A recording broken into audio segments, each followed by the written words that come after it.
واحد مسكين يسكن في الجبل ايزولي كاع الدنيا. هي كاين ولد عمك سموه عبد الرحمن، قال انا نسكن في الفيلاج، لازم نجيب ولد عمي بيقعد يتشوكا مسكين ما يعرفش حيه بيد الدنيا.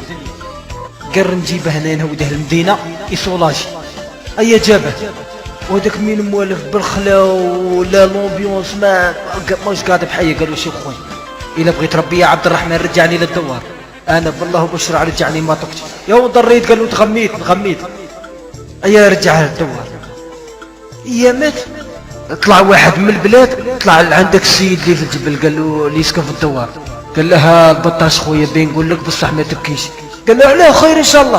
قال له لا ودي ديم الله شاكين. قال له عبد الرحمن اللي حاوس بك هذاك اللي داك هذو ليام مات مسكين.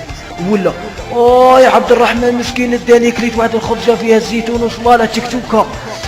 يا عبد الرحمن حاوس بيا مسكين.